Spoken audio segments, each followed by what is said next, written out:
ये संसार है। पिछला इतिहास उठा करके देखो, जितने भी महापुरुष आए, जितनी भी अवतारी शक्तियां आई, सब के बारे में लोगों ने शंका किया। राम जब आए थे त्रेता में, राम अवतारी शक्ति के रूप में आए थे, और जब दोनों भुजाएं ऊपर उठा करके ये संकल्प लिया था कि मैं राम राज्य की स्थापना करूंगा, तो उस समय के लोगों ने राम पर शंका किया। राम का लोगों ने साथ नहीं दिया, बेचारे वनवास को चले गए। मायावी रावण ने सीता का हरण किया, वन में भटक रहे। हे खग हे मृग मधुकर श्रेणी, तुम देखी सीता मृग नैनी। लोग ठक्का मार के हंस रहे कि देखो ये राम लक्ष्मण जो राम राज्य की स्थापना करने जा रहे थे, आज बेचारों की दुल्हन चुर गई, उसको नहीं बचा पाए, तो क्या ये कर सकते हैं। शंका करने वाले शंका करते रहे। इतना शंका किया कि उस समय के लोगों ने राम का साथ नहीं दिया। लेकिन जब जब परिवर्तन हुआ, तब तब छोटे लोगों के द्वारा हुआ। जब जब परिवर्तन हुआ, चाहे द्वापर हो, चाहे त्रेता हो, चाहे इस समय का परिवर्तन आने वाला हो, जब जब परिवर्तन का समय आया तो परिवर्तन छोटे लोगों के द्वारा हुआ। इसमें इतने लोग बैठे, बड़ा कोई ज्यादा बादशाह, ज्यादा शेर साहूकार नहीं होगा, सब छोटे ही लोग होंगे। क्योंकि जब जब परिवर्तन के सिपाही बने, तब तक छोटे लोग बने। जब राम का साथ लोगों ने नहीं दिया, तो बंदर भालुओं को साथ में ले लिया और राम राज्य करके दिखा दिया, स्थापना करके दिखा दिया। तो कहने का मतलब है, उस समय के भी लोगों ने शंका किया। द्वापर में कृष्ण भगवान आए। कृष्ण भगवान ने एक नारायण सेना बनाई। नारायण सेना को टाट पहना करके और 101 साल तक धर्म का प्रचार किया था। लोगों को समझाया कि ये सच्ची बात मान लो, जैसे इस पखवाड़े में आप लोग समझा रहे हो, ऐसे ही द्वापर में कृष्ण भगवान ने आदेश दिया कि जाओ ये मेरा संदेशा लोगों तक पहुंचाओ। तो 101 साल तक धर्म का प्रचार किया गया कि सच्ची बात मान लो, और नहीं तो बहुत भारी विनाश होगा। जैसे हमारे भाई साहब ने अभी बताया, बहुत भारी विनाश होगा अगर लोग बात नहीं मानेंगे। लेकिन जब लोगों ने सच्ची बात को नहीं माना, तो बन गई धार पटेरे में। 18 दिन के महाभारत में 56 करोड़ यदुवंशियों का सफाया हुआ। कितना बड़ा विनाश हुआ। लोग जब नहीं मानते हैं तो विनाश का वक्त, महात्मा ऐसे होते हैं, सबको बचाने का काम करते हैं। उस समय भी उनका साथ नहीं दिया अच्छे बड़े लोगों ने, तो बंदर भालुओं को साथ में, उन्हें ग्वाल वालों को साथ में लेकर के अपना काम कर लिया। गुरु महाराज कहे तुम लोग अगर हमारा साथ नहीं दोगे तो हम अपना काम भूत प्रेतों से करा लूंगा। वो जो संकल्प लेकर के आते हैं, वो तो अपना काम पूरा करते आते हैं। अब कोई ये कहे कि हम ये कर रहे हैं, आप नहीं कर रहे हो। जब महाभारत का वक्त आया, परिवर्तन की घड़ी आई, तो कृष्ण भगवान ने अर्जुन से कहा उठाओ गांडी, देखो ये सब परिवर्तन का वक्त आया, इनको सबको धराशायी कर दो, इनको सबको मार दो। अर्जुन ने गांडी उठाया और आंख खोल करके देखा, ये सब हमारे हैं, हम ये नहीं करेंगे, हम किसको मारें, ये तो सब हमारे हैं। कृष्ण भगवान गांडीव को रख दिया। कृष्ण भगवान से कहा महाराज ये काम हमसे नहीं होगा। बोला क्यों? बोला ये तो सब हमारे ही हैं। तब कृष्ण भगवान सोचे कि ये इनको ये भ्रम है कि हम ही कर रहे हैं। तो इसे खोपड़ी पर हाथ रखा और कहा आंख को बंद करो और सामने देखो। आंख बंद करके सामने देखा तो सब मरे पड़े हैं। आंख खोला, बोला महाभारत शुरू करोगे? अब अर्जुन सोचने लगा अगर हम ना करें तब भी हो गया, वो तो हो ही गया। तो समझ गया कि केवल ये हमको श्रेय देना चाहते हैं। महात्मा जब काम कर देते हैं तब आदेश देते हैं। तो समझ गए कृष्ण भगवान की महिमा को, अर्जुन की ये हमको श्रेय देना चाहते हैं, काम तो पूरा हो गया। मान लिया इनकी बात को, युद्ध शुरू कर दिया। तो जब जब महापुरुष आए, जब कोई शक्ति आई, तब तब लोगों ने शंका किया। इसी कलयुग में मोहम्मद साहब आए थे।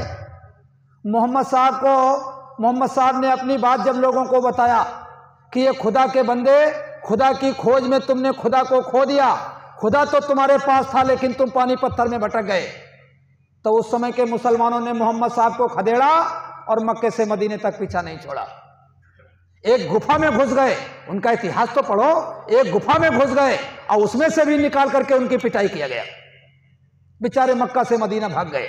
आज कहते हो मुसलमान के बच्चा मक्का मदीना नहीं जाओगे तुम्हारा शरीर पाक नहीं होगा, लेकिन जब थे तब उन पर शंका किया था।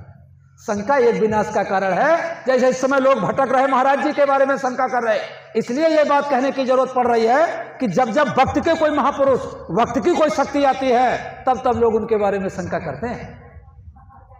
संत तबरेज की खाल खींच ली गई, गुरु अर्जुन देव की आंखें फोड़ दी गई, नानक जी की झोपड़ी जला डाली गई, गुरु तेग बहादुर को चांदनी चौक पर जलाया गया, कबीर साहब को सिकंदर लोधी ने सरसी से खाल खिंचवाई थी, उस समय का बादशाह था।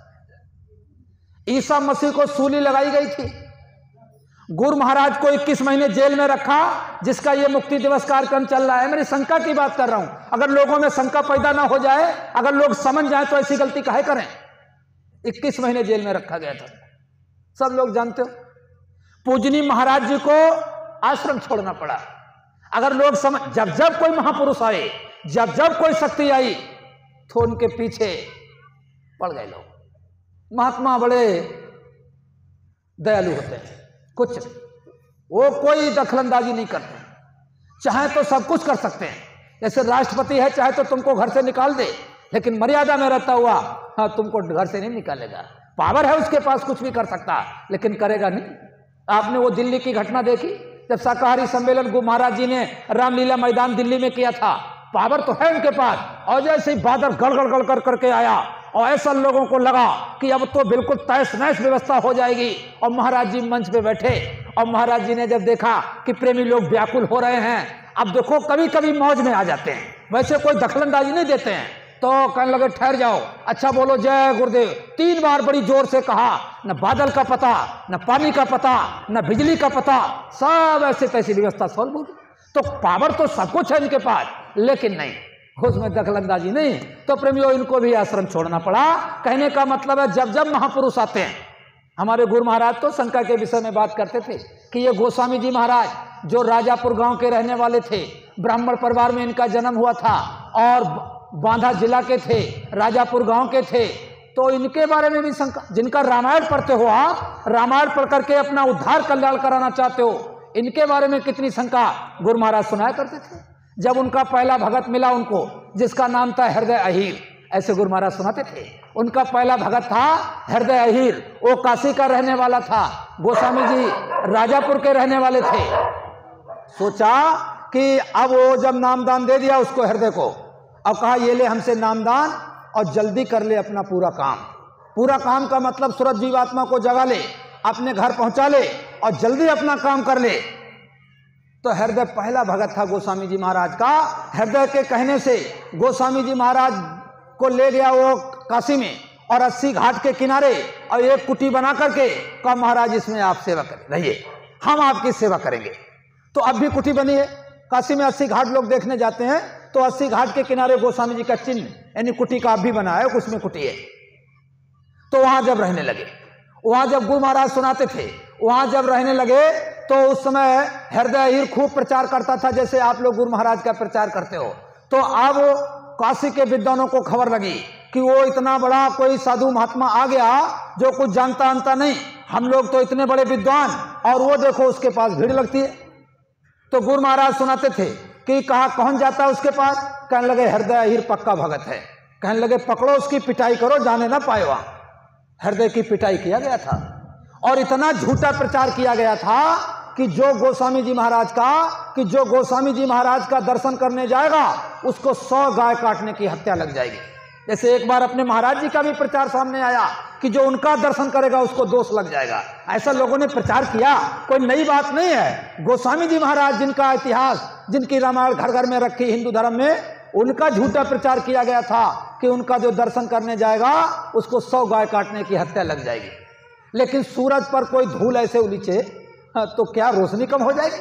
वो तो जब भीड़ नहीं रुकी तो गुरु महाराज सुनाते थे, इतनी शंका गोस्वामी जी महाराज के बारे में लोगों को कि उनके पास कहने लगे चलो अब उसको चल करके मार पीट करके भगा देते हैं। ऐसे देखो गोस्वामी जी महाराज के बारे में इतनी शंका, काशी के विद्वान कर्मा धर्मा माना पंडित बड़े बड़े विद्वान ब्राह्मण और जैन मत के और गुरु महाराज कहते थे, और वहां से मारो मारो की आवाज करते हुए चल दिए कि मारो, भगाओ इसको यहां से, हटाओ इसको यहां से। जैसे इस समय बखेड़ा पड़ा है, ऐसे उस समय बटाओ यहां से, मारो इसको, हटाओ यहां से, 80 घाट से हटाओ, काशी से भगाओ इसको। तो मारो मारो की आवाज करते हुए जा रहे हैं। हृदय ने गोस्वामी जी महाराज से कहा, हजूर बड़े कलयुग के उत्पाती लोग आ रहे हैं, कोई भी घटना घट सकती है, भाग चलो यहां से, भाग चलो। कहने लगे, नहीं बच्चा, भागने की बात नहीं है, और आने दो सबको, हमारे पास सबका इलाज है। कहने लगे, महाराज कोई सुनने वाला नहीं है बात को। अरे कहने लगे, तुम क्यों घबराते हो? महात्माओं के पास एक जादू होता है कि एक बार जो दर्शन पाता है बस आप ही का हो जाता है। जादू है इनके अंदर, इनके दृष्टि में कशिश है, वो पावर है। तो कहने लगे, आने दो सबको। जैसे लुकमान हकीम के पास एक मोटा आदमी गया और कहने लगा, अरे वैद्य जी, हमको पतले होने की दवा दे दीजिए। वैद्य जी ने कहा, दवा का तू क्या करेगा, 15 दिन में तेरी मौत हो जाएगी। अब मौत का नाम लिया तो हवा खसक गई। अब न खाना पीना सोना सब खत्म हो गया। 15 दिन हो गया, 20 दिन हो गया, 1 महीना हो गया, जब मौत नहीं आई तो कहने लगे लुकमान झूठे, और उनकी बात झूठी।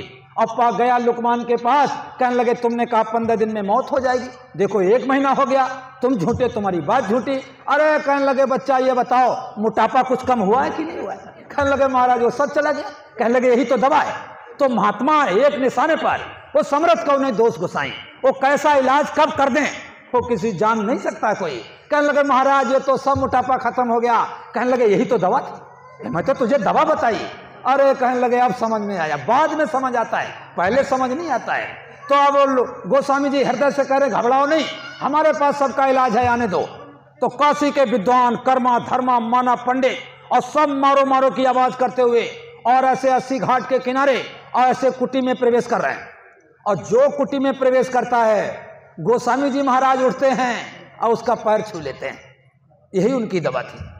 इतने अहंकारी घमंडी लोग, और ये अनामी धाम के मालिक जो अलग पुरुष की आर से है, संतन की देह, अनामी प्रभु सबकी कुल मालिक यही, और अहंकारी घमंडियों के पैर छू रहे हैं और पैर छू करके गुस्सा ठंडा कर रहे हैं उनका। जो कुटी में प्रवेश करता है उसी के पैर छू लेते हैं, और जिसका पैर छू गया उसी का गुस्सा ठंडा। अरे बहुत अच्छा है, बाबा तो बहुत अच्छा है, देखो हमारा सम्मान करता है, हमसे छोटा बना है। अब कौन कहता है नहीं मानता किसी को, ये हमको मानता है तो सबको मानता होगा। अब कितना अच्छा बाबा हमारा सम्मान कर रहा है, उठ करके पैर छू रहा है। गोस्वामी जी समझ रहे हैं कि गुस्सा ठंडा करके कुछ बिठाया जाएगा, कुछ समझाया जाएगा तो समझ आ जाएगा। अब गुस्से में यहां कोई आकर के बैठ जाए तो क्या समझेगा। सबका गुस्सा ठंडा किया।